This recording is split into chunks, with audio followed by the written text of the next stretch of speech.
So hello everybody, and today we are going to have our session 8 of MCQs.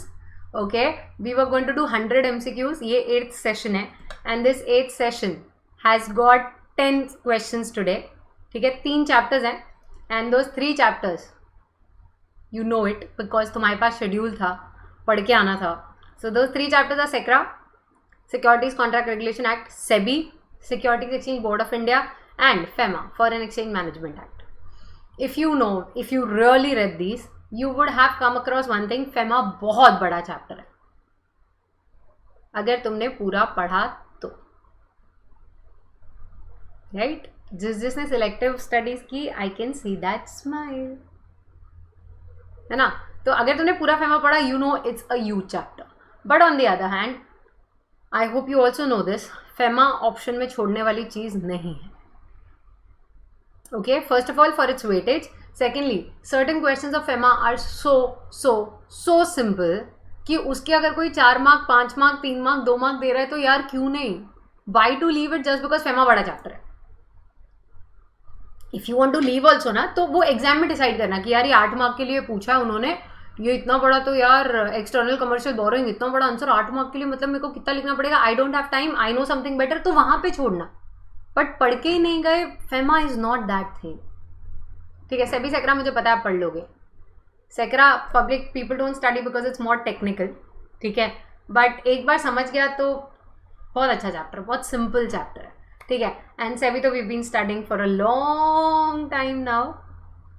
ठीक है, SEBI तो हमको चलता है. ठीक है, SEBI is not a big problem. SCRA is technical, वो एक इशू है. एंड उससे भी बड़ा इशू है that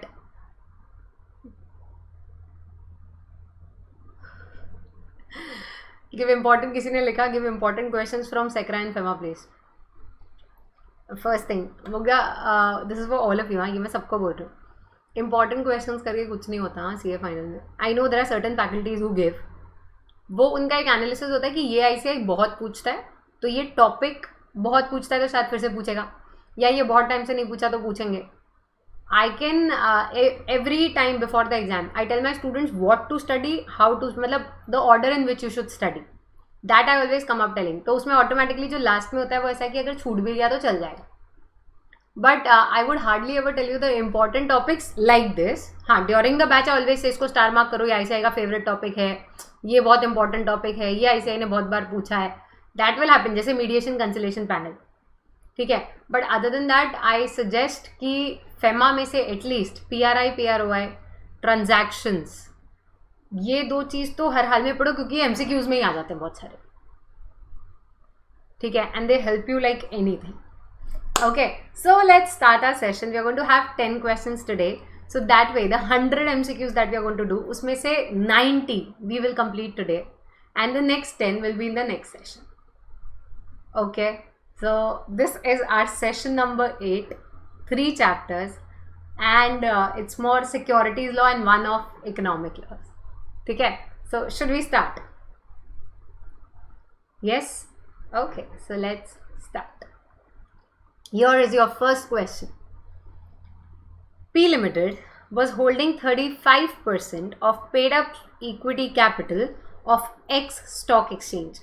The company appoints M Limited as its proxy, who is not a member of X stock exchange, to attend and vote at the meeting of stock exchange. State the correct statements as to appointment of M Limited as a proxy for P Limited and on voting rights of P Limited in X stock exchange. ठीक है? I'm sure very less number of people out of you would have come across any such question. ठीक है, तुमने शायद ऐसा कुछ सुना ही पहली बार है, पूरा सेक्रा पढ़ लिया मैम, ये तो कुछ नया ही है. ठीक है, एक और बार क्वेश्चन पढ़ लो, I'll give you the options then. P Limited was holding 35% of paid up equity capital of X stock exchange. The company appoints M Limited as its proxy, who is not a member of X stock exchange, to attend and vote at the meeting of the stock exchange. State the correct statement as to appointment of M Limited as a proxy for P Limited and on voting rights of P Limited in X stock exchange. ठीक है, Here are your options. A. X Stock Exchange can restrict the appointment of M Limited as proxy and voting rights of P Limited in the stock exchange. B. Central government can restrict the appointment of proxies and voting right of P Limited in X Stock Exchange. C. Both A and B, मतलब A वाला भी and B वाला भी and D, X Stock Exchange can also restrict the voting rights of P Limited if rules of exchange so provides. Otherwise, can restrict the voting rights of P Limited and appointment of proxies through amendment in rules. Guys, I want your cameras to be on here. Come on.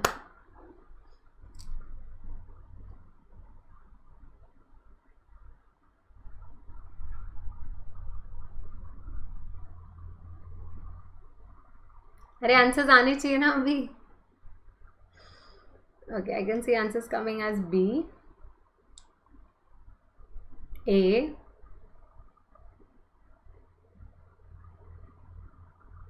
B, okay, B, A. जो लोग answer नहीं दे रहे हैं, ABCD में से एक तो देना पड़ेगा ना. Whatever according to you is the most appropriate. Let's see, अगर हमको कुछ नहीं आता है और हम एग्जाम में तुक्का मारते हैं तो कितना करेक्ट जाने वाला. If you don't attempt only तो पता ही नहीं चलेगा. Okay, A. So there are two answers, A and B, right?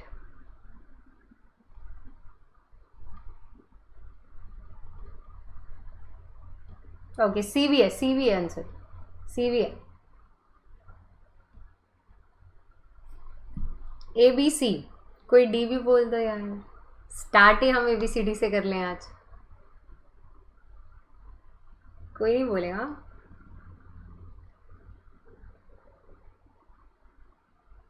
Okay, ABC तो आ गया. चलो ठीक है, let's find out what is the answer. सबसे पहले इफ यू लाइक मैम ये था कहाँ यार, मैं तो बताती. सेक्रा में if you have my main book तो उसमें पास्ट एग्जाम क्वेश्चंस होते हैं. ठीक है, ये क्वेश्चन ICAI ने सिर्फ एग्जाम में पूछा है, ये ICAI के स्टडी मटेरियल में भी नहीं. ठीक है, इस टॉपिक पे they asked a question in exams and उसको सॉल्व करते हैं और उसको फिर से पूछते हैं, बट वो स्टडी मटेरियल में कहीं नहीं होता. ठीक है, and on the other hand अगर तुम्हारे पास मेन बुक नहीं है, तुम्हारे पास प्रैक्टिस मैनुअल है, तो उसमें भी सारे पास्ट एग्जाम क्वेश्चन है, उसमें भी इसका सोल्यूशन है.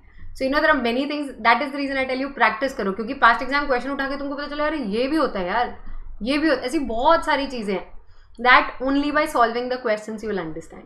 ठीक है, now what is the answer for this? इसका आंसर वो है जो किसी ने नहीं दिया, D. For the first time हमारे पास एक ऐसा क्वेश्चन था जिसका all the answers were wrong, and ये आज का फर्स्ट क्वेश्चन है ना. अब हमारी तो स्माइल आज तो we couldn't start with a smile only, मतलब आती उससे पहले छिन चुकी है. But don't worry, today session is going to be उल्टा. We'll start with taking away your smile and we'll end up giving you your smile back, क्योंकि end में फेमा आएगा. अगर तुमने फेमा थोड़ा भी पढ़ा है, it is fun. Is this okay? Now it's like कहाँ लिखा है, देखो यहाँ पे ना पास्ट एग्जाम क्वेश्चंस हैं जो अपने मेन बुक में भी है, अपने प्रैक्टिस मैनुअल में भी है, सब में है. यहाँ पे ना सेक्शन 7A करके, I want all of you to read this very carefully, क्योंकि आई टोल्ड यू ICAI बहुत सारी चीज़ें कहीं नहीं देता, सीधा एग्जाम में पूछता है. 7A, Securities Contract Regulation provides that recognized stock exchange is empowered to amend rules to provide for all or any of the following matters: restriction of voting rights, regulation of voting rights by specifying that each member is only entitled to one vote, and restriction of voting rights of members to appoint proxy. और इसमें ये भी लिखा है that if you have these rules then you can use these rights, if you don't have these rules तो amend करो rules, और फिर unless you have these in your rules ये पावर्स आपकी रिकग्नाइज स्टॉक एक्सचेंज एक्सरसाइज नहीं कर सकती. Now if you see this, X stock exchange can also restrict the voting rights of P if the rules so provide, otherwise can restrict by amending the rules. Is this okay?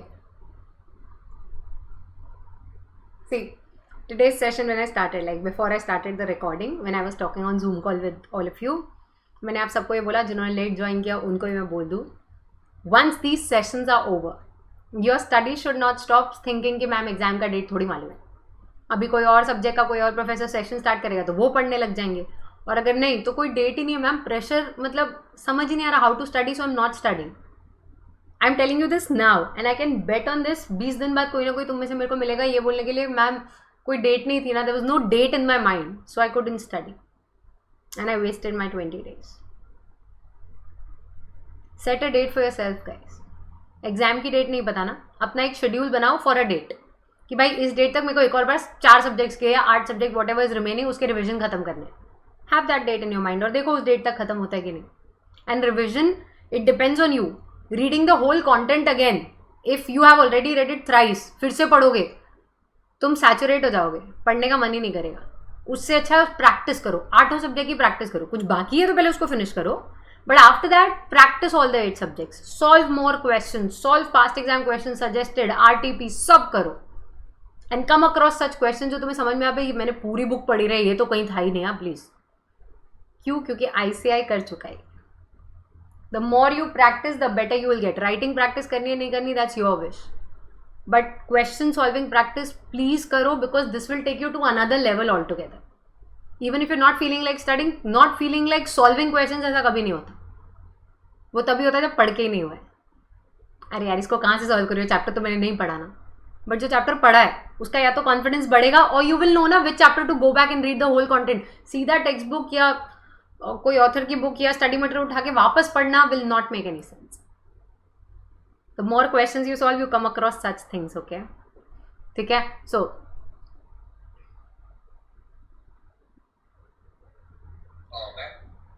या why not option A is right because मतलब stock exchange इस चीज के लिए भी अपने bylaws में लिख सकते हैं उनकी member category option. Most appropriate का रूल है ना, इसलिए मोस्ट अप्रोप्रिएट. अगर डी ऑप्शन नहीं होता तो आपका ए ऑप्शन मोस्ट अप्रोप्रिएट हो जाता, बट जब डी ऑप्शन है तो उससे ज़्यादा अप्रोप्रिएट कुछ नहीं है, क्योंकि लॉ में क्लियरली लिखा है you can do this if you have it in the rules और you can amend the rules, so that's most appropriate. But seeing option A and even A is like more appropriate. How can A B more appropriate than D? अभी हमने वो देखा law में क्या लिखा है. If you see this, इसके बाद भी according to you how can D be more appropriate? Is empowered to amend rules to provide for all और any of the following. Without rules they can not do it only ना. Okay. ठीक है ना. Everybody this is from my side to all of you. जितना practice करोगे उतना confidence बढ़ेगा. ठीक है. द रीजन मेरे रिविजन लेक्चर्स यूट्यूब पे हैं. The reason I did not come with new revision lectures and I came with this is, इससे तुम्हारा कॉन्फिडेंस बढ़ेगा और कुछ नहीं, और तुम्हें पता चलेगा कौन किस चैप्टर में वीक है, उसको जाके वापस पढ़ लो. सब पढ़ो सिलेक्टिव स्टडीज. अब okay, so here is your next question.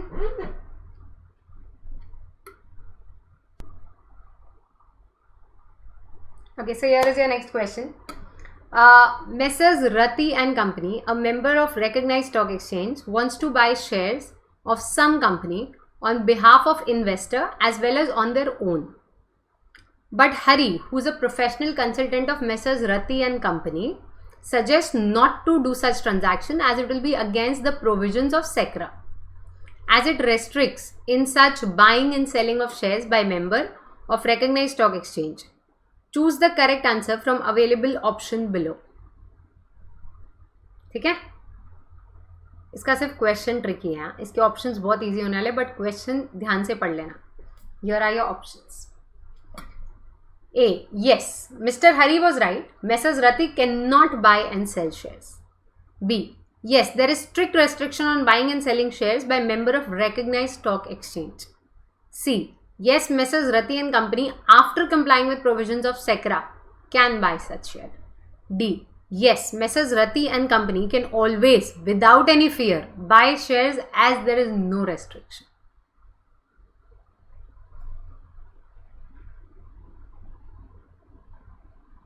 Okay, I can see the answers coming.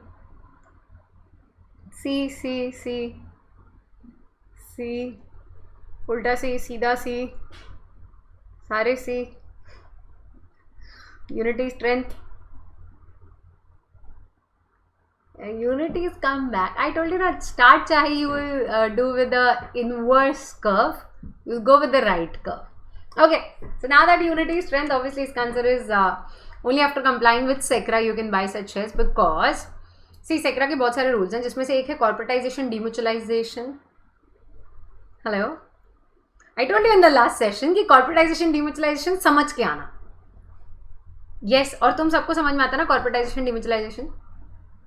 नहीं तो तुमको पता है वो वीडियो देखना था, उसमें समझ में आता है corporatization is becoming a corporate and demutualization is when trading rights of members, say you find out ownership and management, segregation of ownership and management from trading rights of members as per scheme approved by SEBI is demutualization. ठीक है, ये रट्टा नहीं है, ये क्योंकि वो chart बनाते हैं और उससे समझा हुआ है, इसलिए again when I am saying that sentence visualising that chart तो वो ईजी हो जाता है. Okay, so for now one thing that I want to tell you is, if you know trading members non trading members का एक criteria होता है. Like अगर आपने कॉर्पोरेटाइजेशन डिम्यूचुअलाइजेशन पढ़ा है तो यहाँ पे condition as to share capital है, जिसमें रूल है दैट मैक्सिमम 51%, मतलब you know minimum 51% have to be non trading members. Non trading members मतलब मेंबर्स ऑफ स्टॉक एक्सचेंज दो टाइप के होते हैं. एक होते हैं trading members who are allowed to trade on stock exchange, एक होते हैं non trading members who are not allowed to trade on that stock exchange. So we can not simply say that you can not trade, neither we can say you can trade. You will have to understand तुम trading हो या non trading हो, according to SCRA rules you will be allowed to trade. इसलिए इसके जो बाकी options थे वो काफ़ी स्ट्रेट फॉरवर्ड थे. You can trade, you can not trade. So you tell them नहीं सेक्रा के रूल्स के हिसाब से you will B, you can buy. अगर तुम ट्रेडिंग मेंबर होगे तो बाय कर पाओगे, नॉन ट्रेडिंग होगे तो नहीं कर पाओगे. यस, ठीक है. So now moving ahead to the next question. तुमको तभी अच्छा लगेगा जब सेक्रा के क्वेश्चंस खत्म होंगे एंड इफ़ यू अंडरस्टैंड. अभी सेबी का क्वेश्चन आया, ठीक है. सो पहले तो सेक्रा के कॉर्पोरेटाइजेशन डिम्यूचुअलाइजेशन के सदमे से बाहर आओ, यू फील बेटर, ठीक है. पहले सेबी का question soon low. ABC and Company Chartered Accountants is a partnership firm who is auditor of one of the listed companies Z Limited for the financial year 18-19. Mr. B is engaging partner of that audit with a team of 15 members. While doing audit, the financial statements of the company, two members of the team who are chartered accountants passed the information to their friends and relatives that this year company's profit is going to increase by 25% as compared to the last audited financial year. Before this information came into public domain through the company, they made profit from this information by purchasing at low price, and after financial statements were declared in public domain and an increase in share prices, they sold their shares at enhanced price. Please state whether it is a case of insider trading. If yes, then how much penalty for this act under SEBI 1992? Now one thing I want you to understand is SEBI है, so it's good. चलो सेक्रा खत्म हुआ, SEBI start हुआ, ma'am मज़ा आ रहा था. Chartered accountant वार्टेड accountant भी थे इसमें, बढ़िया इनसाइडर ट्रेडिंग था. फिर हमसे पेनाल्टी पूछ लिया. पेनाल्टी जो हमारा फेवरेट है. But let me tell you this, अगर सेबी में भी तुम पेनाल्टी स्किप करके पढ़ रहे हो तो तुम सेबी में क्या पढ़ रहे हो भाई? There is nothing left in SEBI, right? So I hope SEBI के पेनाल्टीज हम सबको आते हैं. नहीं आते तो ऑफकोर्स यू नो मैं ना एक मेमोरी टेक्निक सिखाती हूँ. 15A, 15B, 15C, 15D, E, F, G, H, HA, HB याद रखने का, which is there on my YouTube channel. तुमने अगर आज तक सेबी के पेनाल्टी स्किप मारे तो उसको जाके देखो, तुम्हें याद हो जाएंगे सारे, ठीक है. या फिर रिविजन लेक्चर में भी याद हो जाएंगे. So there is a memory technique. If you know that you will know this also. Okay, so now you have to सबसे पहले टेल मी, तुम्हारे हिसाब से इनसाइडर ट्रेडिंग था क्या? Of course insider trading था. और कैसे करोगे insider trading? So here are your options. A, no, it is not insider trading because these persons are not restricted to use the information to benefit themselves. Oh. B, no, it's not insider trading because it is not price sensitive information.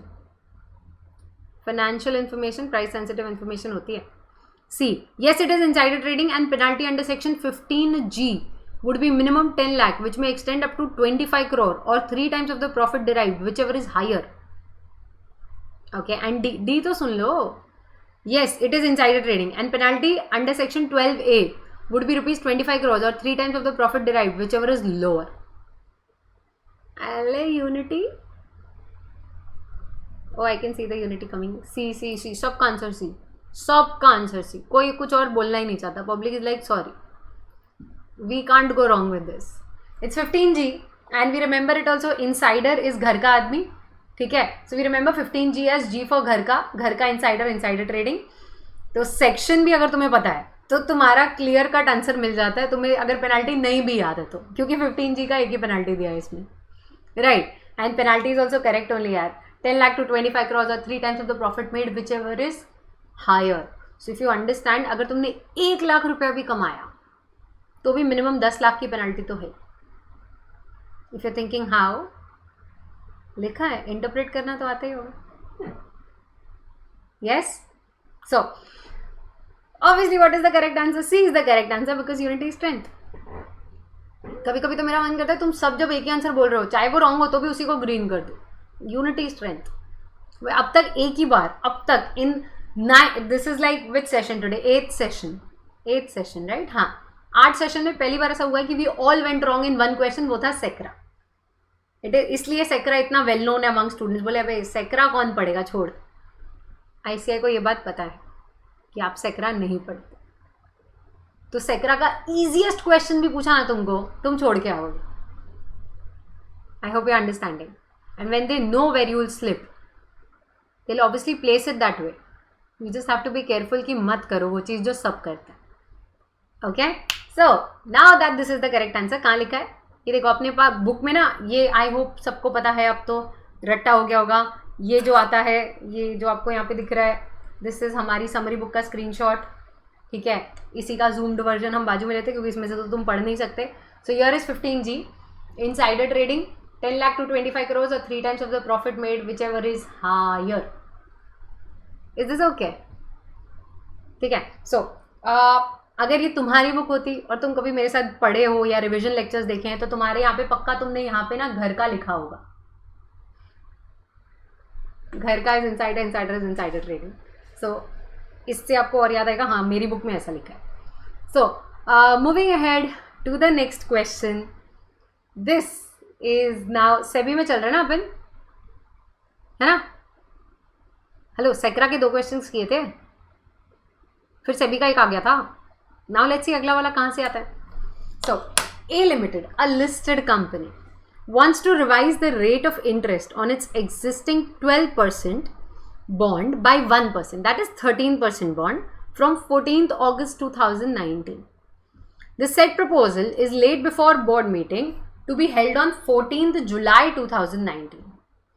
Up to which of the following date A Limited has to intimate stock exchange as per regulation 29 of SEBI LODR? If you are like ma'am ये भी नहीं पढ़ा तो तुम्हारा securities law भगवान भरोसे चल रहा है. Okay. So here are your options. A 3rd July 2019, B 3rd August 2019, C 5th July 2019 and D 5th August 2019. पहले प्रोविजन आना चाहिए. जो लोग बहुत स्मार्ट बन रहे ना, ओवर स्मार्ट, बीच में कैमरा बंद करते, फिर बुक में देखते, फिर वापस आते. तुम सोचो ना, whom are you fooling? खुद को. मतलब कोई नहीं मिला दुनिया में तो खुद को बनाएंगे. नहीं आता. तुम्हें तो पता ही है ना नहीं आता. So don't do that. Instead use your brains. Book खोलना is the stupidest thing you would do right now. Okay. एक आंसर आया अभी तक. ए.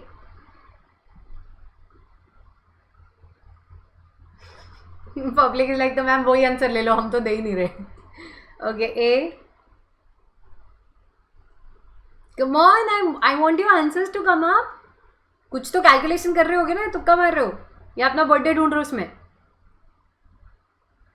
ए यूनिट एक आंसर नहीं आ रहा था अभी, सबका ए हो गया. आई रियली वॉन्ट कि मैं एक आध जन को ना अनम्यूट करके पूछूं ये कैसे आया, बट अभी रुक जाओ. अभी पहले सबका, चलो let's keep it like this. इस क्वेश्चन में I unmute one of you and ask you कि आंसर क्यों आया, ठीक है?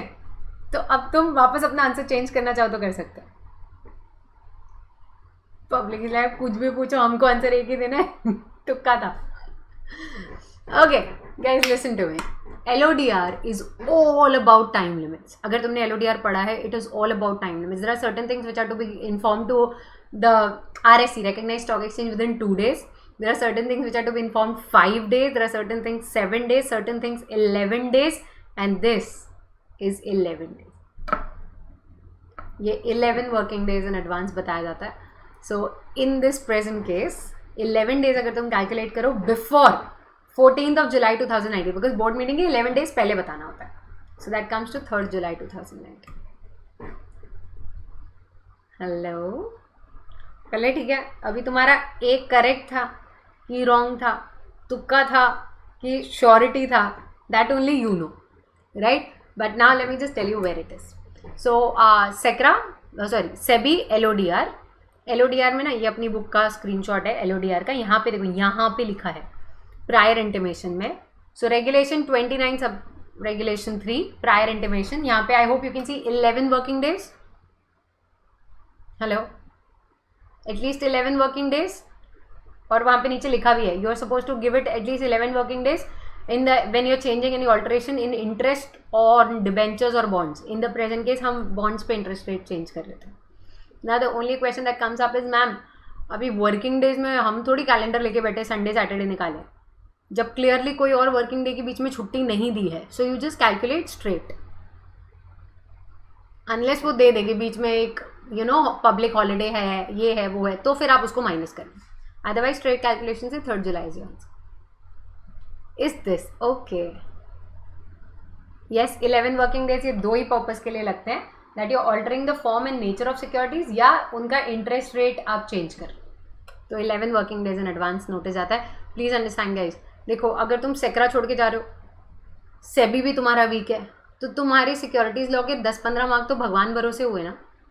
So you are going for CA final exam with just 85% preparation. और वो 85 में भी बाकी फेमा भी बैठा है जो हमारा अच्छा नहीं है मैम. PMLA भी है जो मैम हमको इंटरेस्ट नहीं आता. आर्बिट्रेशन तो मैम क्या पका हुआ है मालूम है. FCRA कितना बड़ा है. IBC तो मैम अपने आप में पूरा ग्रंथ है. तो तुमको समझ में आ रहा है? If somebody comes and talks to you like this, how will you feel? Doesn't work ना. तो इसलिए ना, when you have decided, या तो you didn't decide to come for CA final, किसी ने ज़बरदस्ती भेजा तुमको, तो that's a different story. But you have decided to become a chartered accountant, right? When you're studying the whole DT, you're studying the whole IDT, you're studying costing, you're studying so much यार. Audit पढ़ रहे हो तुम, accounts पढ़ रहे हो, SFM पढ़ रहे हो. ये मतलब एक चैप्टर के 4 पार्ट छोड़ के कौन सा सेटिस्फैक्शन मिलता है? हाँ, मैंने कुछ तो छोड़ा. फालतू में अपने लिए you keeping one that zone कि जहां जाऊंगा तो मैं फंस जाऊंगा. मत कर. जब तुम भयानक से भयानक चीजें पढ़ के भी तुम जिंदा बच गए ना, तो तुम सेक्रा पढ़ के भी बच जाओगे. ट्रस्ट मी, कोई नहीं मरा आज तक सेक्रा पढ़ के. बट यू हैव डिसाइडेड मेरे को LODR नहीं पढ़ना यार. That's not right. ऐसे फ्री के मार्क्स होते हैं तुम्हारे, that you lose. And there's a vast difference. Every CA final student knows this. There's a vast difference between 3940 and 5960. I hope you understand. Every mark counts. Each and every mark counts. तो please ऐसी हरकतें नहीं करना कि अपनी वजह से अपना 1 मार्क छोड़ दो. Yes, जब सोचा ही है तो फिर 100% डाल के करो ना यार. 85 से क्या जा रहे हो? और भी जब ICAI टाइम दे रहा है, पढ़ ले तू आराम से. एग्जाम का मैं सोच के बताऊंगा, तू पहले पढ़ ले. और क्या चाहिए? Okay, so here is your answer. And now moving ahead to the next question. Here it is. बड़ा सा क्वेश्चन है, आराम से पढ़ते हैं.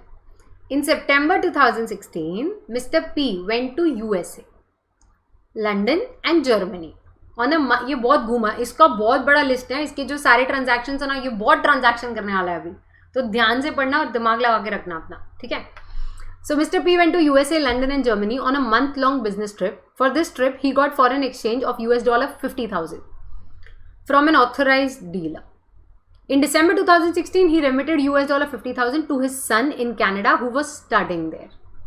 In January 2017, he sent his mother and wife to America for his mother's treatment, and for the purpose he remitted $75,000 to his younger brother who was living there.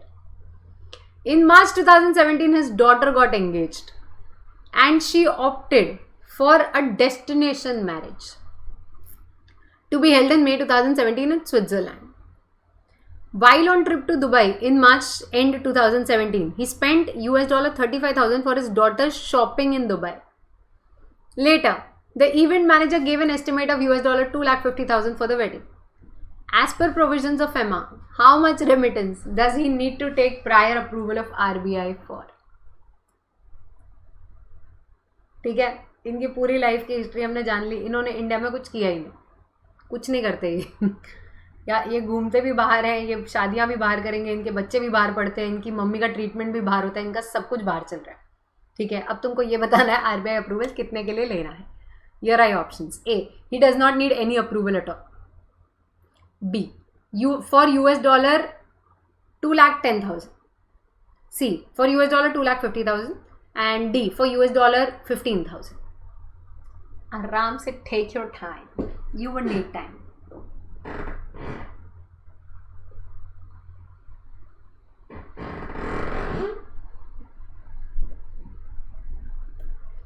Mugdha, I can't see it. A. Okay, A.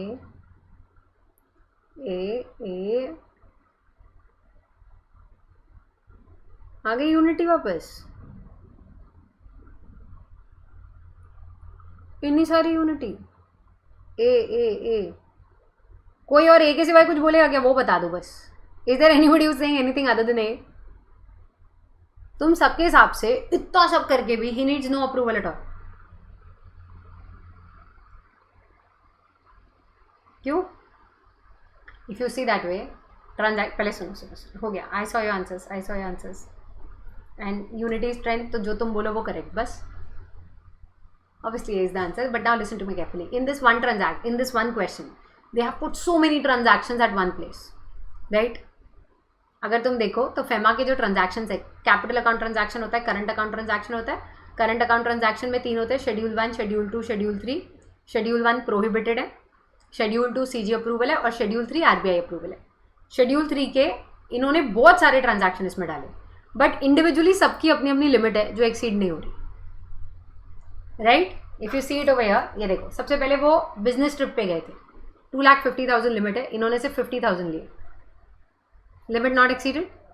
Second thing that he did is he gave 50,000 to his son who is studying in Canada. For studies भी 2,50,000 और institution abroad whichever is higher का limit है. तो 2,50,000 तो allowed ही है and he's just given 50,000. Right? Next, mother and wife to America for mother's treatment. Treatment के लिए भी 2,50,000 और हॉस्पिटल अब्रॉड जितना बताए whichever is higher allowed है. इसने 75,000 रेमिट करे हैं, ठीक है, and that to his younger brother. If you understand, 2,50,000 तो ट्रीटमेंट का खर्चा अलाउड है, 2,50,000 तुम्हारे अटेंडेंट का भी खर्चा अलाउड है, मतलब इसकी वाइफ जो साथ में गई उनके भी 2,50,000 अलाउड है, प्लस मॉम के भी स्टेइंग एक्सपेंसेस 2,50,000 अलाउड है. ये तो सिर्फ 75,000, no approval required. Next thing, ये गए, इनकी एंगेजमेंट हो गई, ये डेस्टिनेशन वेडिंग करेंगे स्विट्जरलैंड में, वो अभी नहीं हो रही, ठीक है, वो बाद में. अभी फिलहाल 35,000 की डॉटर के लिए शॉपिंग करिए, दुबई घूमने गए थे तब. प्राइवेट विजिट पे भी 2,50,000 अलाउड है. राइट, एंड लास्टली उसने खर्चा बताया शादी के लिए 2,50,000 का खर्चा वापस 2,50,000 तक तो अलाउड ही है, पर पर्सन अलाउड होता है, तो बहुत लोग जाएंगे. Yes, so if you see over here the correct answer is A obviously. And कहाँ लिखा है ये देखो, अगर तुम यहाँ पे देखो ना, there is so much involve. मैं ना पूरे पेज के स्क्रीनशॉट्स डाल रही हूँ, क्या क्या इसमें आ गया. यहाँ पे मेडिकल ट्रीटमेंट इन्वॉल्व था, राइट. देन हमारे बाकी ट्रांजैक्शंस में से गोइंग अब्रॉड इन्वॉल्व था for private visit, studies involve था, देन बिजनेस ट्रैवल इन्वॉल्व था. ये सब इन्वॉल्व करके एक क्वेश्चन बनाया था, but thankfully nowhere the limit was getting exceeded. Yes, and all your answers were correct. या सी, FEMA इज सो गुड. एक बार मेहनत जरूर लगेगी, but then it just gives you returns. Okay, so now moving ahead to your next question. Messrs Kedar Sports Academy, a private coaching club, provides coaching for cricket, football and other similar sports. It coaches sport aspirants all over India. It also conducts various sports events and campaigns across the country. In 2019, to mark the 25th year of operation, a cricket tournament was organized in Lancashire, England. The prize money for the winning team is $40,000. For the runner-up, it is $11,000. Now, Messrs Kedar Sports Academy wants to know what steps it should take for the remittance of prize money of $51,000 to England from India. Decide which of the following is correct in view of FEMA. Okay, here are your options. Prior permission is required to be taken from Ministry of Human Resource Development. B. Prior permission is required to be taken from Reserve Bank of India. C. No permission is required. Messrs Kedar Sports Academy can proceed to make the remittance. D. Prior permission is required to be taken from Ministry of Finance, Department of Economic Affairs.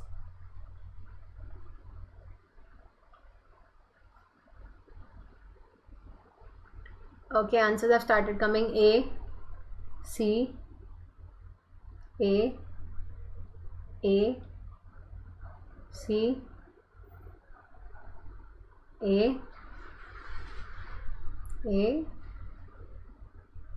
AC answer है तुम्हारे. ओह, A and सी बहुत है. मेरे को लगा था ये बहुत इजी है. मेरे को ऐसा लगा था. सुनो ना, I'll tell you. I saw your answers. पहले तो I want you to tell me schedule 1 है, शेड्यूल 2 है या शेड्यूल 3 है.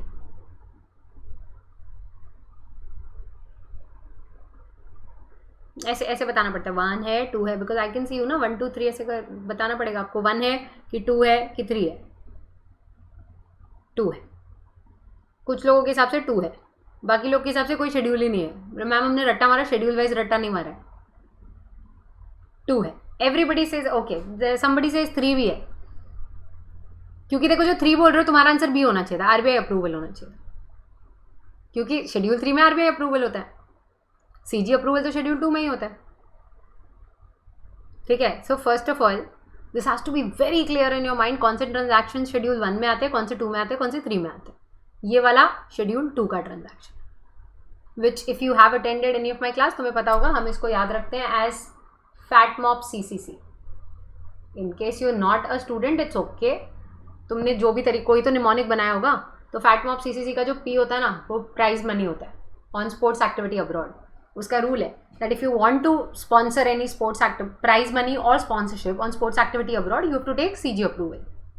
But if you are a state, national level, international level और स्टेट लेवल स्पोर्ट्स बॉडी, तो फिर आपको ये अप्रूवल नहीं लगता. In this present case they are a private coaching club, तो ये नेशनल लेवल, इंटरनेशनल लेवल या स्टेट लेवल लोग तो नहीं है. So they are not exempted. But on the other hand वो rule is only when you want to remit more than $1 lakh. 1 lakh के ऊपर अप्रूवल, 1 लाख के अंदर होता है तो अप्रूवल नहीं लगता.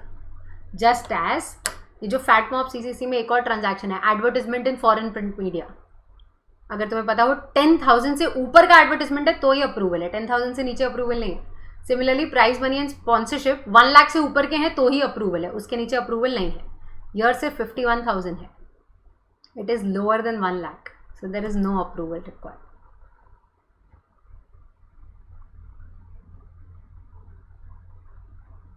Hello, मज़ा आ रहा ना तुमको भी? मेरे को तो बहुत आता है.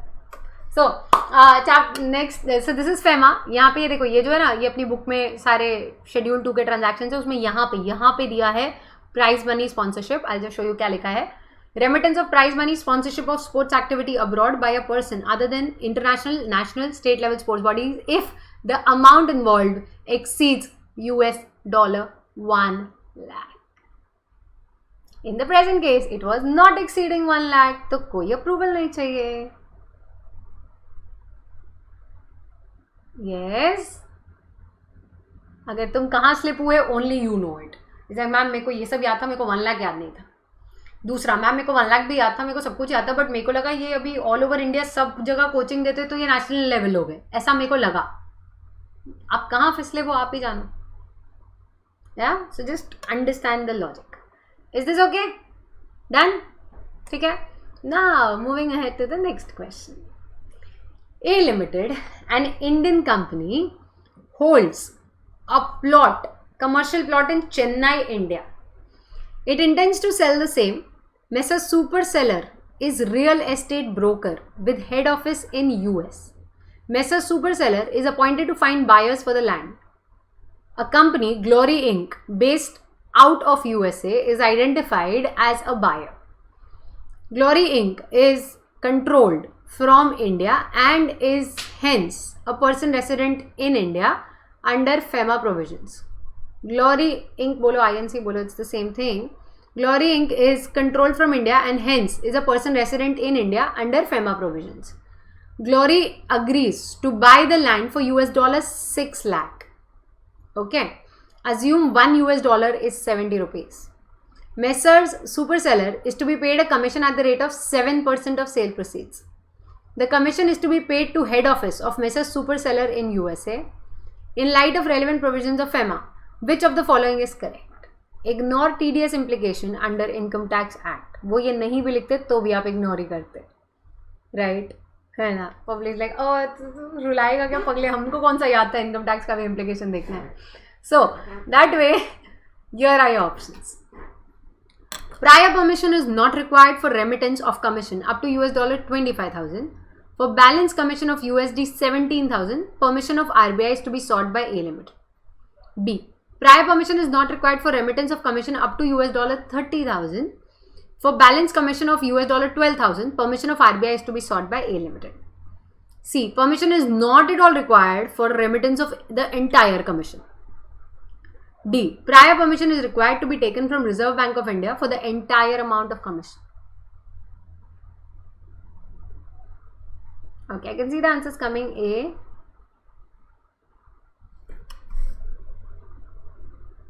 A. Okay. बाकी पब्लिक आंसर कब देगी? अच्छा कैलकुलेट कर रहे हो, कर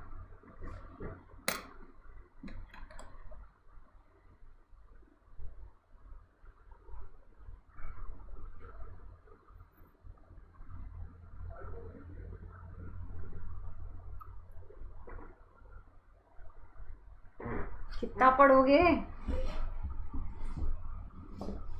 डी. ओके, डी 2 डी आ गए, 2 ए आ गए, बाकी आंसर्स अभी नहीं आए.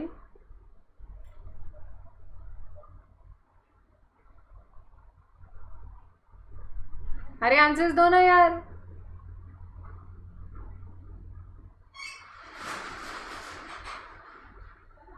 तुमको पता ना हम जो केबीसी खेलते उसमें कोई लाइफ लाइन नहीं होती और तुम एविक्ट भी नहीं होते. आपके साथ खेल यहीं समाप्त होता है भी नहीं होता है ना. तो आंसर्स दे लो. ए. ओके, तो majority answers are A and D है ना. और किसी ने कोई और आंसर दिया है? तुम आज के लेक्चर में हिस्ट्री रिपीट कर रहे हो जो तुमने फर्स्ट क्वेश्चन में किया है. आज जो तुमने फर्स्ट क्वेश्चन में हिस्ट्री क्रिएट की थी ना, सब के सब रॉन्ग. यूनिटी स्ट्रेंथ तुम फिर से कर रहे हो वही चीज.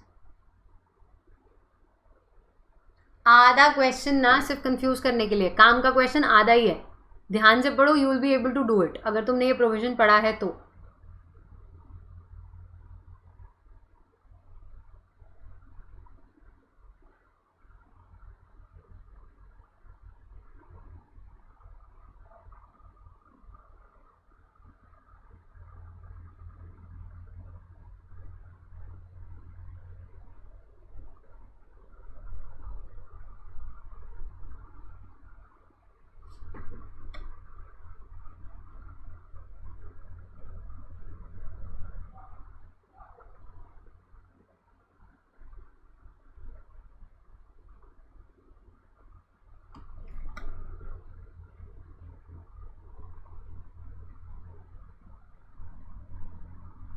सोच रहे हो?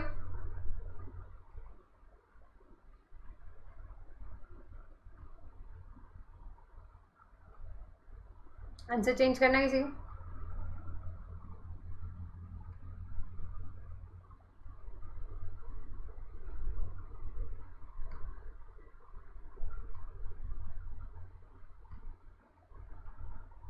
सबके आंसर्स अब भी सेम है. Okay, I see the answer changing to C. अब तक ए और डी चल रहे थे, अब आई सी वन आंसर है सी ऑल्सो. 2 आंसर हो गए सी. बाकी everybody wants to stick to A and D.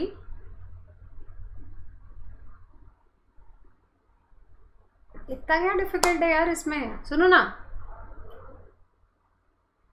इसका आंसर वही है जो किसी ने नहीं दिया. That's what I'm saying, you're repeating history in the same session for the second time. और ये सब वही लोग हैं जिनका डायरेक्टर्स बहुत अच्छा चल रहा था, उनके बाकी चैप्टर्स बहुत अच्छे चल रहे थे, इनकी पढ़ाई भी हो गई थी. आई वॉज वेरी हैप्पी कि एंड में तो चलो छोटे छोटे चैप्टर्स हैं. क्या कर रहे हो बाबा? तुम्हें ऐसा लगा कि आज बिना पढ़े अटेम्प्ट करके देखते कैसा लगता है? बहुत बुरा लगता है, ट्रस्ट मी. तुम्हें भी और मुझे भी. I told you these sessions are to give you confidence, not to take it away. And I really don't know what is happening. या तो तुम पढ़ के नहीं आए हो. I'll tell you how. If you're thinking ma'am ये answer कहाँ से आया, सुनो यहाँ देखो, मैं बताती हूँ कहाँ से आया. ये जो ट्रांजैक्शन है ना, ये ट्रांजैक्शन है, ये पता है तुम्हें कौन से शेड्यूल में आता है? शेड्यूल 1, 2 या 3?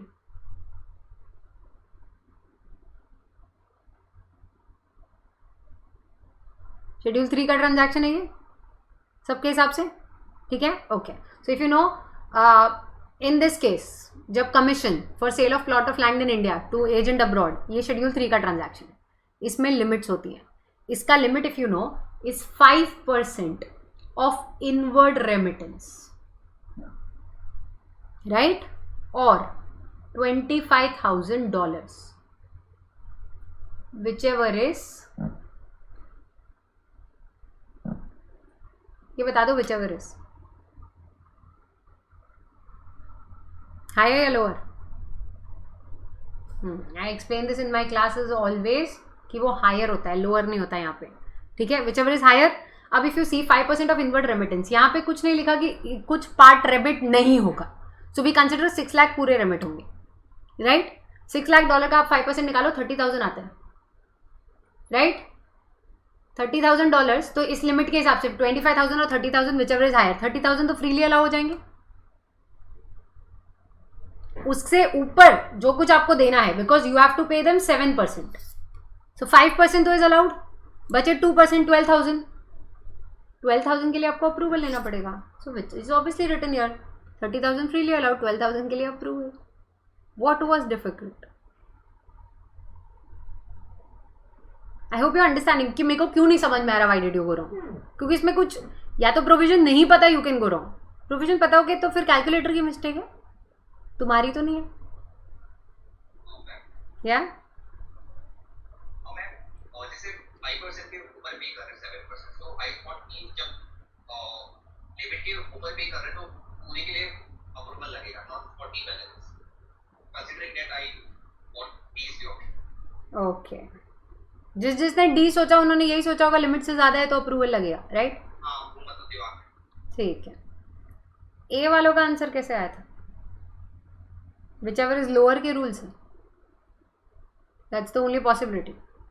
तुमने विचएवर इज लोअर सिलेक्ट किया है तो वो 25,000 फ्रीली अलाउड और बैलेंस के लिए अप्रूवल आएगा. Hello, please, the only thing that I've been trying to tell you from day 1 till today, most appropriate. There can be more than one correct. You have to go for most appropriate. Is this okay?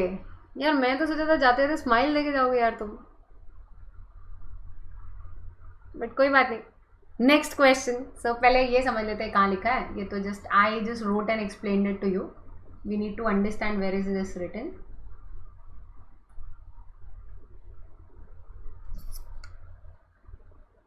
Okay, so here we are. FEMA में ये जो transaction है ना, उसमें commission का एक transaction है, ठीक है? Over there if you will see 5% of inward remittance और 25,000 विच एवर इज हायर. उतना फ्रीली अलाउड है, उससे ज़्यादा करना होता है तो आरबीआई अप्रूवल चाहिए होता है, मतलब सिर्फ एक्सेस के लिए ही आरबीआई अप्रूवल लगता है आपको. Is this okay? ठीक है.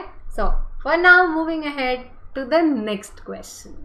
इट्स ओके, जो हो गया वो हो गया, भूल जाओ, मतलब मत भूल जाओ, मतलब उस दुख को भूल जाओ, उसके लर्निंग को याद रखो, but forget the grief, remember the learning. Always in everything in life, forget the grief, remember the learning. ठीक है. Okay, so moving ahead to your next question. Here is your question. Mr. Raman, a non-resident, has a systematic investment plan SIP with a mutual fund in India. Mr. Raman, due to some financial problems, requested his brother, Mr. Raghav, who is an Indian resident, to make the payment of few subsequent installments of SIP on his behalf. You are required to advise Mr. Raghav whether such transaction is permitted considering the provisions of FEMA. Is this permitted? Here are your options. A. Such transaction is not permitted as it amounts to payment for the credit of non-resident. B. Such transaction is permitted as Mr. Raghav can enter into such transaction on behalf of his non-resident brother. C. Such transaction is not permitted as Mr. Raghav cannot enter into such transaction on behalf of his non-resident brother. D. Such transaction is permitted if Raghav obtains prior permission from RBI.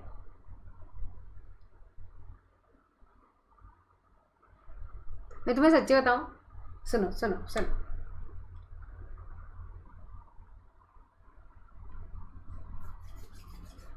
नहीं दिख रहा ना अभी screen? नहीं ना? हाँ, तो अब मेरी बात ध्यान से सुन लो पहले. आई am telling you something very important.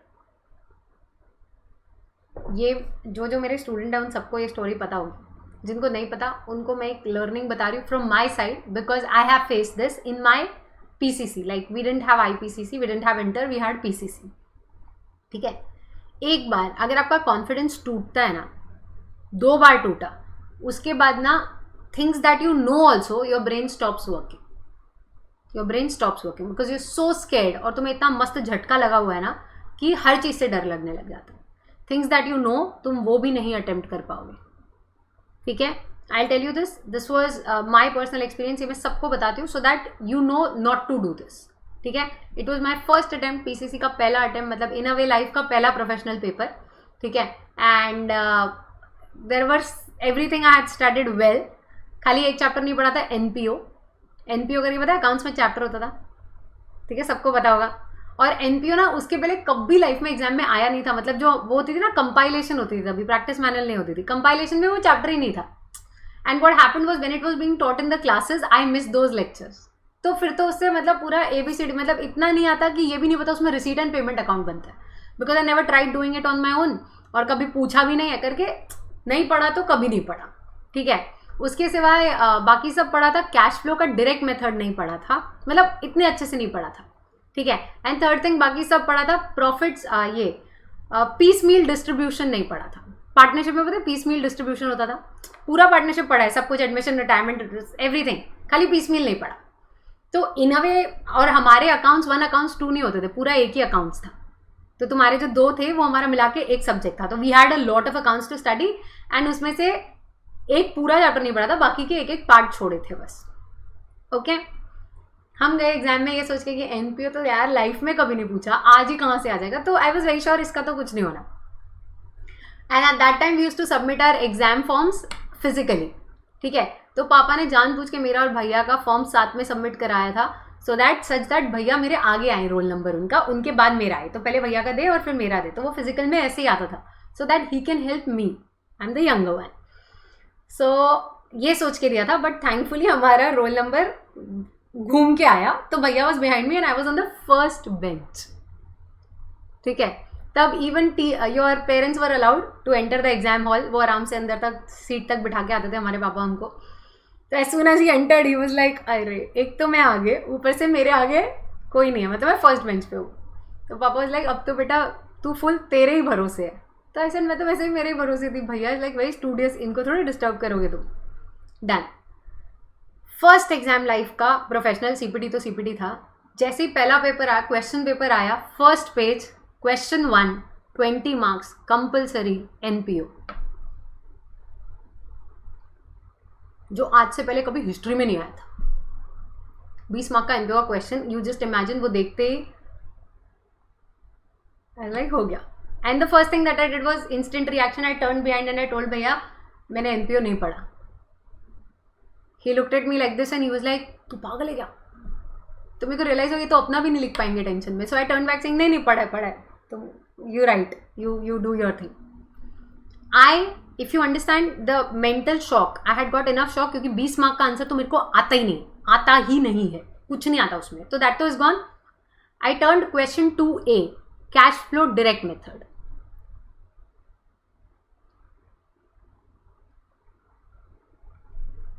Question 2B आता है।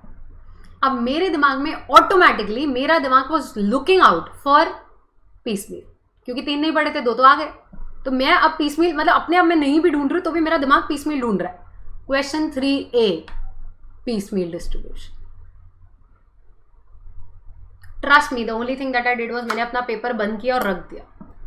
मैंने कहा मेरे को कुछ भी नहीं आता है इसमें से, कुछ भी नहीं आता है, ठीक है।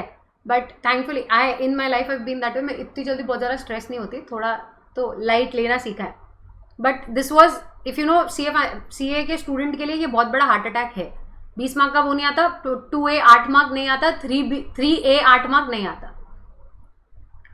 आई close my paper and then I was like अब क्या करूँ, ठीक है, बिकॉज मेरे हिसाब से तो मेरे को अब it is over for me, मेरे को कुछ नहीं आता। बट आई न्यू मेरे को घर भैया के साथ जाना है 3 घंटे बाद। Like even if I submit my paper right now, I have to wait here for 3 hours। So I thought चल ठीक है ना, जो आता है वो लिखते हैं, क्या करें, 3 घंटा लिखना तो है। I open the paper again, excepting the fact कि मेरे को कुछ भी नहीं आता। Now I have to find क्या आता है। Now when I started reading the paper again, question 1 तो एनपीओ था ही, वो तो गया। 2A कैश फ्लो, फिर मैं सोचा डायरेक्ट, मतलब इनडायरेक्ट पढ़ा है, डायरेक्ट थोड़ा बहुत आता है, लिख लेंगे। 2B पढ़ा। फिर जब मैंने 3A पढ़ा, मेरे को रियलाइज हुआ वो प्रॉफिट्स प्रायर टू इनकॉर्पोरेशन का सम था, पीसमील नहीं था। But I was so shocked, I was so much scared कि मेरे को वो दिखना ही था, और उसकी वजह से मेरा ऐसा हो गया था मेरे को कुछ नहीं आता। But second time when I was reading the paper, I was reading with the intention कि मेरे को आता तो कुछ भी नहीं है। सो वो जो झटका होता है ना, वो पहले ही एक्सेप्ट कर लिया था, कुछ नहीं आता, let me just go and check कि क्या लिख सकते हैं। और उस हिसाब से देखा तो वो कैश फ्लो डायरेक्ट मेथड भी अटेम्प्ट किया था, एंड वो तो खैर प्रॉफिट्स प्रायर टू इनकॉर्पोरेशन अच्छे से पढ़ा हुआ चैप्टर था। I had scored 68 in that paper. Examination आया था मुझे अकाउंट्स में, क्योंकि वो जो 80 मार्क का लिखा था ना, वो बहुत सही लिखा था। I hope you understanding what I am trying to tell you. This is not a success story. मतलब पीसीसी की बात हो रही है, फाइनल की नहीं हो रही है अभी। What I am trying to tell you is, जब एक क्वेश्चन रॉन्ग जाता है, दूसरा मतलब एक नहीं आता, दूसरा नहीं आता, तीसरा नहीं आता, चौथा तो तेरे को आना ही नहीं, क्योंकि तुम्हारा दिमाग बंद हो चुका है। That is the moment when you accept the fact कि हाँ रे नहीं आता, तो जो नहीं आता छोड़, अब मेरे को वो ढूंढना है क्या आता है। सो डोंट टेक दो शॉक्स फर्दर। अभी तुम्हारे साथ क्या हुआ है पता है, तुम्हारे 2 आंसर्स गए रॉन्ग। अब एकदम सिंपल क्वेश्चन भी मैं तुम्हें पूछूंगी ना, तुम वहीं अटके हुए हो, क्योंकि तुम्हें वो झटका लग चुका है। The reason for pausing this and telling you all of this is because I can see it. बहुत सिंपल क्वेश्चन भी तुम्हारा ऐसे जा रहा है, यार मेरे को कैसे आएगा। बहुत सिंपल क्वेश्चंस हैं, बट एग्जाम में भी कभी ऐसा होगा, क्योंकि एक बार ऐसे मतलब जब मैं पढ़ा रही थी तब भी CA फाइनल में किया था। क्वेश्चन 1 के 5 क्वेश्चन दिए थे, सब question A B C D and E। A out of syllabus, genuinely out of syllabus, students को नहीं आ रहा। B XBRL स्टेटमेंट का क्वेश्चन लॉ में नहीं आता। C वापस एक भयंकर एकदम ट्विस्टेड टर्न्ड क्वेश्चन नहीं आता। D वाइंडिंग अप का क्वेश्चन जो वैसे किसी को नहीं आता। E क्वेश्चन एकदम फालतू भी रखा ना तो भी किसी को नहीं आता, क्योंकि फर्स्ट क्वेश्चन 1 20 मार्क ने सबके कॉन्फिडेंस को खत्म कर दिया था। वो लॉ का बहुत ही बेकार पेपर था। That was in the year 2016-17, तुम चेक कर सकते हो। बहुत ही बेकार पेपर था वो लॉ का। पब्लिक के 40 भी नहीं आए थे उसमें। People scored exemptions in accounts in SFM and failed in law. पूरा पेपर डिफिकल्ट नहीं था, सिर्फ क्वेश्चन 1 20 मार्क ही काफ़ी था, और उसमें 5 सब क्वेश्चन थे। It spoiled everything. बाकी आगे का इजी पेपर होके भी पब्लिक नहीं लिख पाई, क्योंकि उनको वो झटका ही खा गया था। I hope you understanding. तो वो झटका लग गया, कोई बात नहीं, accept it, move ahead. Next question सच में इजी है, उसको उस झटके में मत जाने दो। Okay, so here we are. Coming back, let's read the question again. Mr. Raman, a non-resident, has SIP with mutual fund in India. Mr. Raman, due to some financial problem, requested his brother, who is an Indian resident, to make the payment of few subsequent installments on his behalf.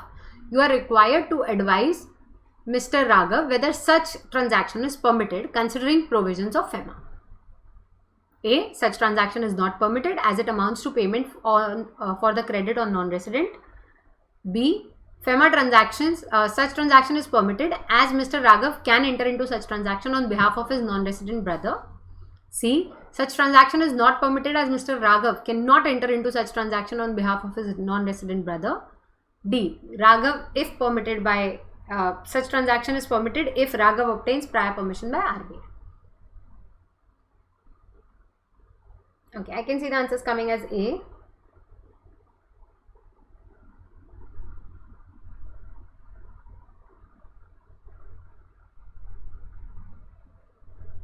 B.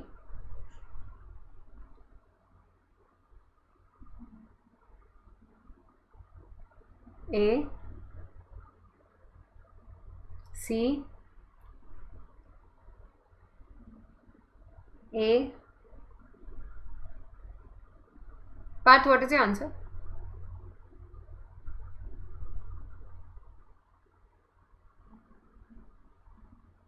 D.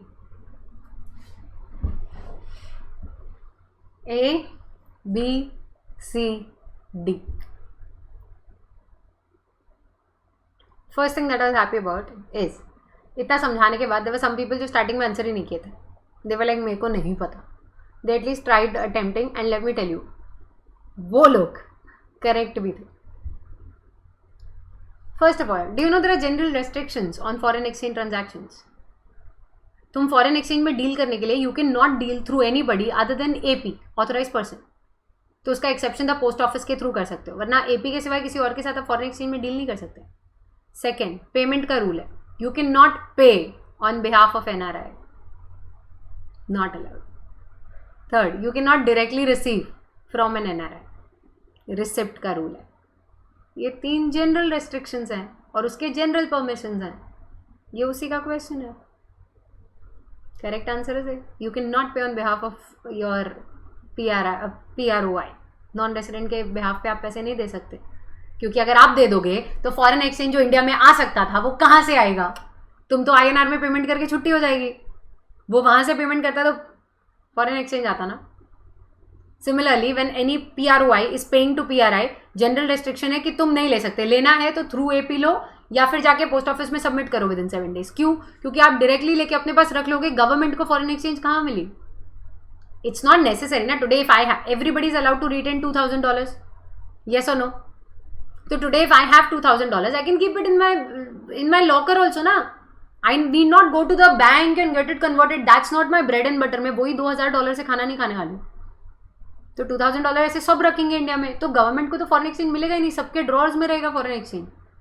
इसलिए उन्होंने rule बनाए to avoid it. तुम PROI से लेना मत, PROI के behalf पे देना मत. एंड ये जनरल रेस्ट्रिक्शंस है.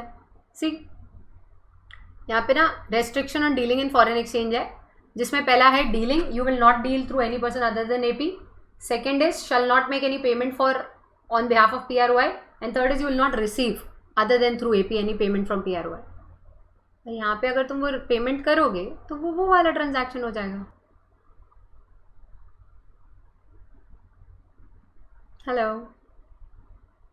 इजी था. इफ यू थिंकिंग मैम आपके लिए ही था, इजी था. Okay, moving ahead. या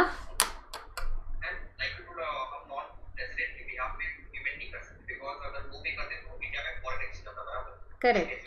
तो then can that resident person even writing कि वो बाद में foreign exchange नहीं कराएगा इंडिया में for equivalent amount? नहीं, ये वाले ट्रांजैक्शन के ना, ये जो रेस्ट्रिक्शन है ना, इसके सिर्फ 4 ही एक्सेप्शंस है. ठीक है, सिर्फ 4 केसेस में आप उनके बिहाफ पे कर सकते हो, जो कि आपको यहाँ पे दिखेंगे. Guarantee, hospitality, gold and silver purchase या payment to whole time director. इसके सिवाय आप किसी भी चीज़ में उनके बिहाफ पे पेमेंट नहीं कर सकते. तो गारंटी भी कैसी? जब उसने लोन लिया, हमने गारंटी दी और फिर वो डिफॉल्ट करे तो फिर हमको पेमेंट करना पड़ेगा. अदर देन दैट, क्योंकि वो बोल रहा है कि आगे आके I will repay you, you can not पे, उसी को अपना पेमेंट खुद ही करना पड़ेगा. अदरवाइज हम जो इतना PROI इतना NRIs को बोलते हैं वेलकम वेलकम तुम यहाँ पे इन्वेस्ट करो, that is so that foreign exchange आए. कल को वो देगा नहीं देगा उसका ट्रैक कहाँ रखेगी ना RBI. इसलिए they have made it very clear you will not pay on their behalf except for these 4 cases. ठीक है. ना moving ahead talking about your next question which is second last question for the day. अभी भी 2 question बचे हैं, so just breathe. ठीक है. Milap Limited, a company incorporated in India, has obtained consultancy services from an entity based in France for setting up software program in their company. The consideration for such services is required to be paid in foreign currency. The compliance officer of Milap Limited requires you to advise regarding threshold limit of remittance that can be made without prior approval of RBI. You as a qualified chartered accountant. पिछले session में याद है ना तुम्हें, तुम क्या थे, फिर से इन्हें तुम पे विश्वास आया कि your answers were right in the last session, फिर से तुम्हें बनाया, फिर तुमने आज गड़बड़ कर दी है. So you as a qualified chartered accountant are required to advise the compliance officer considering the provisions of FEMA and regulations thereunder. ठीक है. Here are your options. A, US dollar. I don't want to read it for you actually, तुम खुद ही read कर, because exam में बहुत बार होता है हम 0 कम गिनते हैं ज़्यादा गिनते हैं एंड वी गो रॉन्ग. ये मैंने बहुत लोगों से सुना है, मैम मैंने 0 ही नहीं गिने, मेरे कॉमाज ही रॉन्ग थे.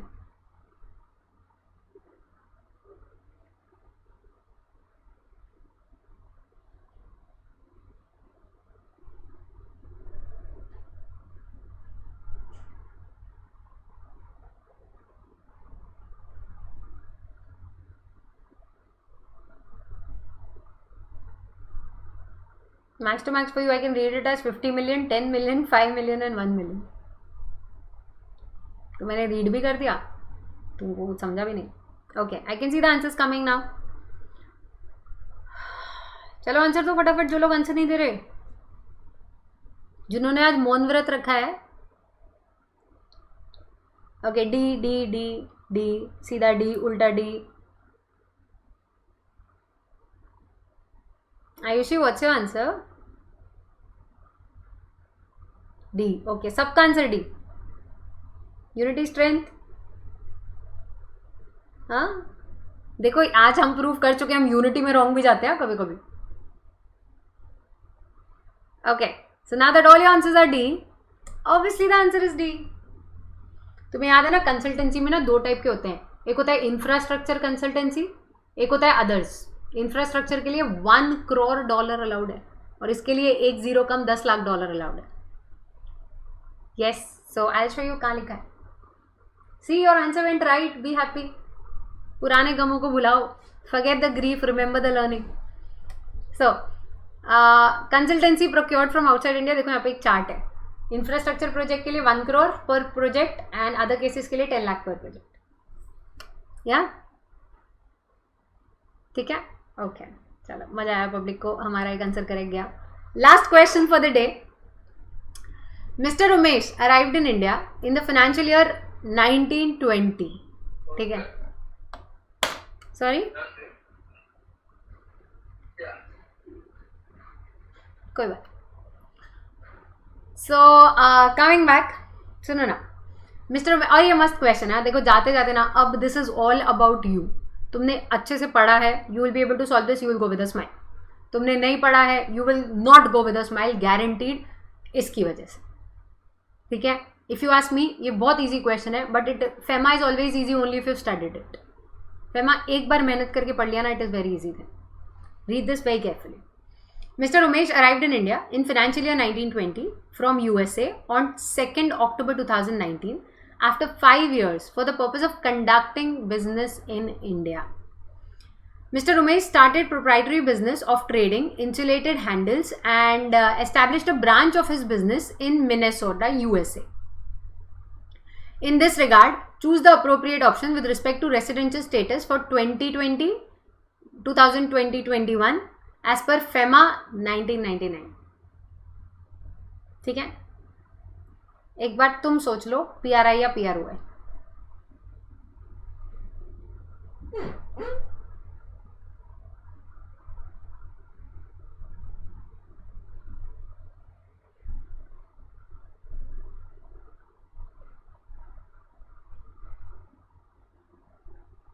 सोच लिया? हाँ, सबसे पहला क्वेश्चन, द फर्स्ट थिंग, अगर ये एमसीक्यू नहीं होके डिस्क्रिप्टिव होता, लेट मी टेल यू तुम कहाँ स्लिप होते। सब ने मिस्टर उमेश का रेसिडेंशियल स्टेटस सोचा होगा। आईसीआई दोनों का पूछ रही है। उनके पूछने का तरीका ऐसा, उन्होंने ब्रांच का लिखा नहीं है, but they would want you to write, क्योंकि उन्होंने लिखा है in this regard choose the appropriate option with respect to residential status for 2021 as per FEMA. तो यहाँ पे ना 2 लोगों का रेसिडेंशियल स्टेटस क्वेश्चन में है। उमेश का तो है ही, उसने जो ब्रांच खोली है ना उसका भी। अगर ये डिस्क्रिप्टिव क्वेश्चन होता पक्का सिर्फ उमेश का लिख के आ जाते, बट आईसीआई ना अपने आंसर में ब्रांच का भी मांगती है, तो आपके मार्क्स आधे हो जाते क्योंकि आपने ब्रांच का नहीं लिखा। ठीक है, so for now here are your options.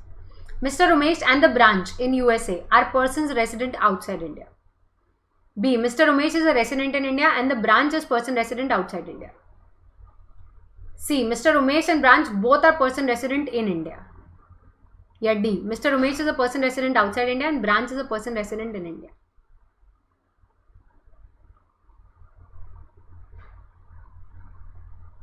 Okay, I can see answers coming as C, D. Okay, C और D दो आंसर्स हैं। C केवल बच्चे answer.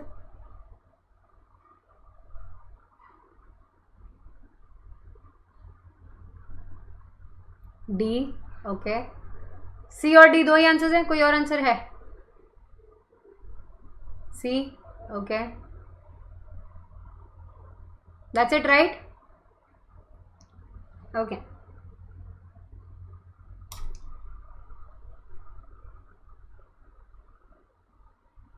Let me tell you, D तो आंसर नहीं है। अब पहले D वाले तो सब दोबारा सोचो ही, C वाले भी वापस सोच सकते हैं, because I never said C is the correct answer yet. D is not the answer. D वाले सब अपने आंसर्स रीचेक करो। If all of you have calculated days from 2nd October, तो 181 days आएगा, राइट? तो 181 days का calculate वापस मत करना, क्योंकि I don't want you to recheck your calculators working on no, I want you to recheck your brains are working on no. Doubt भी calculator पे आता है, फिर से चेक कैलकुलेटर ही कर रहे हैं।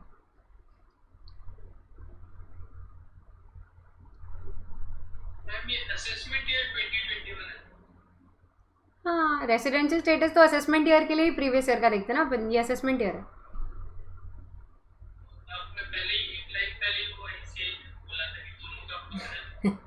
दोनों का मतलब ईयर तो वही है, दोनों का मतलब branch as well as mister Umesh, दोनों का।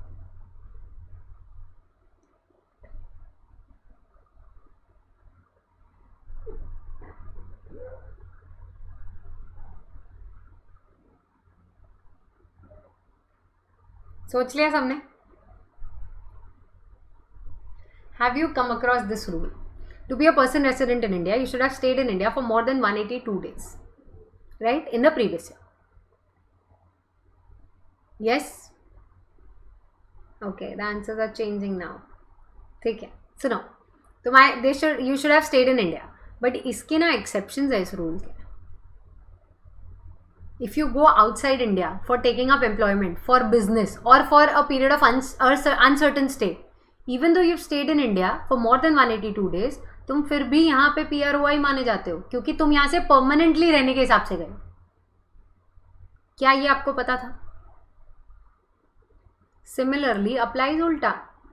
If you have come to India for taking up employment, for doing business or vocation, or for some other thing which shows uncertain period of you, it looks like you're going to stay here for a long time, तो फिर even if you've stayed in that year for less than 181 days, तुम्हें for less than 182 days, तुम्हें फिर भी PRI माना जाता है। ये बेसिक रूल है। First rule that you learn under FEMA is residential status. Here you are, see this, this is the correct answer, the correct answer is C. ये दोनों PRI है, ठीक है ना। Obviously why is the branch PRI? Because it is owned and controlled from India, right? तो then story खत्म, उसका branch का तो कोई झंझट ही नहीं। I am sure everybody sure about the branch, right? The problem is with mister Umesh. Okay, look over please. FEMA में ना यहाँ पे हमारी बुक में ना रेसिडेंशियल स्टेटस दिया है, ठीक है, जिसमें अगर आप देखोगे ना तो ये जो ब्लैक बॉक्स है ये बहुत इंपॉर्टेंट है, ध्यान से सुनना. Following persons are not person resident in India even though they may have resided for more than 182 days. ठीक है, these are those who have gone outside India for any of the following 3 purposes. Do not read point number B. 3 purpose पढ़ लो पहले. Taking up employment, business और vacation, और vocation होता है वो, और for any other purpose which would indicate stay for an uncertain period. अगर आप इंडिया में 182 days से ज़्यादा रहे हो तो you should be PRI, but in that year only. Let's say in the year 2021, ठीक है, you stayed in India for till December. ठीक है, डिसम्बर 2020 तक आप यहीं थे. इन Jan 21 you went outside India for employment और फॉर टेकिंग अप वेकेशन. तो एक्चुअली इफ यू से इन द ईयर 21-22 हम प्रीवियस ईयर चेक करेंगे जिसमें you stayed for more than 182 days, but the purpose is one of these 3, तो तुम्हें PROI माना जाएगा for this year also. Same applies उल्टा. Now read this B point. A person who's come or stays in India otherwise than for, मतलब इन purposes को छोड़ के किसी और पर्पस के लिए आए तो फिर 182 days हमें मैटर करता है. But if you come for otherwise then for these 3 पर्पसेस तो फिर 182 days का झगड़ा है. पर अगर तुम इस पर्पस के लिए आए तो तुम तो वैसे ही PRI हो, क्योंकि फिर तुम परमानेंट यहाँ रहने आ गए. Then we don't count 182 days, which is the present case. Now if you read the question, he has come on 2nd October after 5 years for the purpose of conducting business in India. इसके लिए 182 days का rule देखते ही नहीं. ये resident है. ये 2nd October तो क्या, ये 2nd December भी आता ना. मैं तो बोल रही हूँ ये स्टार्टिंग में भी आ जाता. इसकी डेट से मैटर ही नहीं करता. ये जानबूझ के क्वेश्चन में उसका कैलकुलेशन 181 days पे लाके अटकाया है सो दैट आप कंफ्यूज हो जाओ.